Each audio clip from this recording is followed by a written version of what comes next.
بسم اللہ الرحمن الرحیم مظلوم کے کانٹوں پر قاسم کا جنازہ ہے، اس درد نے تربت میں سجاد کو تڑپایا، زندہ سے نکل کر بھی آزاد نہ ہو پایا، ہے پہلا جنازہ جو زنجیروں میں جکڑا ہے۔ اعوذ باللہ من الشیطان اللعین الرجیم، بسم اللہ الرحمن الرحیم۔ میرے واجب الاحترام مومنین و مومنات، السلام علیکم ورحمۃ اللہ وبرکاتہ۔ مومنین کرام، 25 رجب امام موسیٰ کاظم علیہ السلام کی مناسبت سے اہل بیت علیہ السلام کی خدمت مقدس میں تمام اہل ایمان اہل اسلام کی طرف سے تعزیت اور تسلیت عرض کرتے ہیں۔ خدا مجھے بھی اور آپ سب کو بھی امام موسیٰ کاظم علیہ السلام کے خون کے انتقام کے موقع پر امام منتقم کے غلاموں میں، امام منتقم کے ناصروں میں شمار فرمائے۔ کل شب شہادت امام موسیٰ کاظم علیہ السلام تھی۔ ہم نے اعمال بھی بیان کرنے کی کوشش کی اور ہم نے امام کے کچھ مصائب بھی بیان کرنے کی کوشش کی۔ ہم نے یہ بتانے کی کوشش کی کہ ماہ رجب جو اتنا عظیم مہینہ تھا، جس مہینے میں جنگ و جدال حرام تھا، جس مہینے میں خون بہانا حرام کہا گیا تھا، جس مہینے میں زمانہ جاہلیت میں کافر میں بھی احترام کرتے تھے، اس مہینے میں امام پہ کتنا ظلم ہوا، میرے ساتویں امام پہ کتنا ظلم ہوا، زہر دے دی گئی، تنگ و تاریک قید خانے میں رکھا، مزدوروں نے جنازہ اٹھایا، جنازہ پل بغداد پہ رکھا، چند مصائب بیان کیے کہ اس میرے امام پہ کتنا ظلم ہوا، اور ساتھ یہ بھی بتایا کہ یہ میرا امام تو اتنے تنگ و تاریک قید خانے میں خدا کا شکر بجا لا رہے اور فرما رہے ہیں پروردگار تیرا شکر ہے تو نے مجھے تنہائی نصیب کی، پروردگار تیرا شکر ہے تو نے مجھے فرصت عطا کی، میں تیری جی بھر کے عبادت کرتا ہوں۔ تو میرا اتنا عابد امام ہے، میرا اتنا ساجد امام ہے، تو ہمارے امام ہیں کاظم، غصے پر کنٹرول کرنے والے۔ تو ہمیں بھی تو ان ہستیوں نے غصے پر کنٹرول کرنے کا طریقہ بتایا ہوگا نا۔ آئیے معصومین علیہ السلام سے پوچھتے ہیں کہ غصے پر کنٹرول کیسے کیا جائے۔ پہلے تو ہم دعا کرتے ہیں کہ پروردگار تمام مومنین و مومنات کو غصے پر کنٹرول کرنے کی توفیق عطا فرمائے۔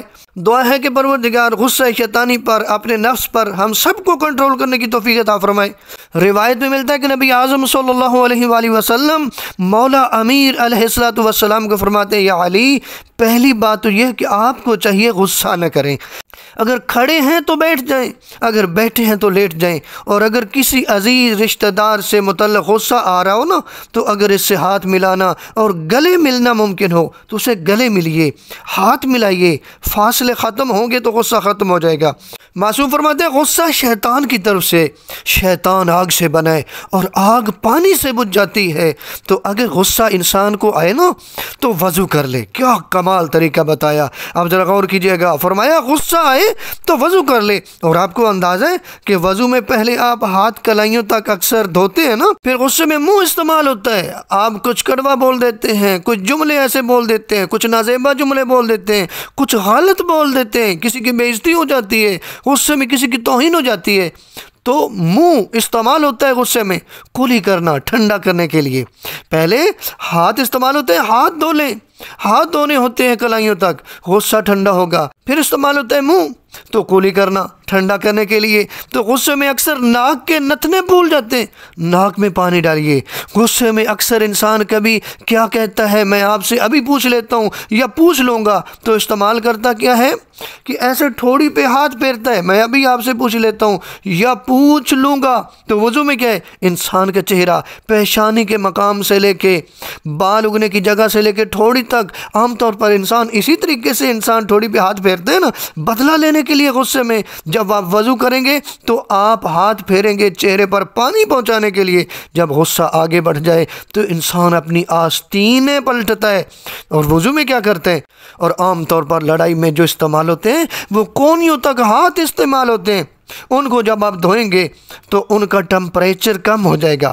پھر غصہ انسان کے دماغ کی طرف بھی اکثر بلند ہو سکتا ہے، اس کا بلڈ پریشر ہائی ہو جائے تو سر کا مسا انسان کے سر کی رگ کو ٹھنڈا کر دیتا ہے، اور غصہ کی آخری حد انسان کسی کو اتنا ذلیل کر کے مارتا ہے کہ پاؤں سے مارتا ہے۔ تو پاؤں کا مسح کر لیجئے۔ اللہ کے رسول نے غصے کا علاج بتا دیا۔ تو دیکھیں کتنے پیارے طریقے بتائے ہیں، اگر ہم کوشش کریں تو ہم سارے کے سارے کاظمی بن سکتے ہیں۔ اب اس سے مراد کیا ہے؟ یعنی ہم سارے کے سارے اپنے غصے پر کنٹرول کرنے والے بن سکتے ہیں، لیکن انسان کو ائمہ کی سیرت کو پڑھنا ہوگا، ائمہ کے فرامین کو پڑھنا ہوگا۔ پھر جب ائمہ کے فرامین کو پڑھیں گے تو یقیناً ہم بھی غصے پہ کنٹرول کرنے والے ہو جائیں گے۔ تو چلیے آج کی رات 26 رجب کی رات کے اعمال آپ تک پہنچانے کی سعادت حاصل کرتے ہیں کہ ہمارے ساتویں امام بڑے عابد امام تھے، ساجد تھے، خدا کی اطاعت کرنے والے تھے، تنگ و تاریک قید خانے میں بھی خدا کی عبادت کر رہے ہیں اور شکر ادا کر رہے ہیں۔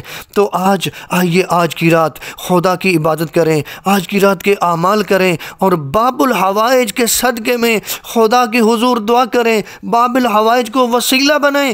پروردگار تمہاری تمام دعاؤں کو قبول کرے گا، پروردگار تمہاری تمام پریشانیوں کو دور کرے گا، پروردگار تمہارے کاموں میں آنے والی رکاوٹوں کو دور کرے گا۔ تو آج کی رات جو 26 رجب کی رات ہے، اس کی نماز 12 رکعت نماز ہے، جس کی ہر رکعت میں الحمد کے بعد 40 مرتبہ سورہ اخلاص کی تلاوت کرنی ہے۔ 2 رکعت کر کے یہ نماز پڑھیں گے، 6 مرتبہ پڑھیں گے تو 12 رکعت ہوگی، اور ایک اور روایت کے مطابق سورہ اخلاص کو 4 مرتبہ بھی پڑھ سکتے ہیں۔ یہ نماز پڑھ کے خدا کو باب الحوائج امام موسیٰ کاظم علیہ السلام کا وسیلہ دے کے جو بھی دعا مانگے پروردگار انشاءاللہ قبول فرمائے گا۔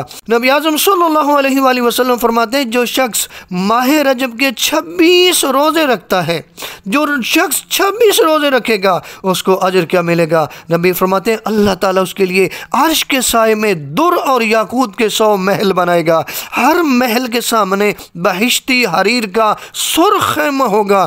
جب لوگ حساب و کتاب میں مشغول ہوں گے تو یہ سکون اور اطمینان سے یہاں قیام کر رہا ہوگا۔ سبحان اللہ، کیا مقام ہے ماہ رجب میں روزہ رکھنے والے کا، بروز حشر کیا عزت ہوگی، کیا تکریم ہوگی کہ پروردگار اتنا کچھ عطا کرے گا اپنے بندے پہ۔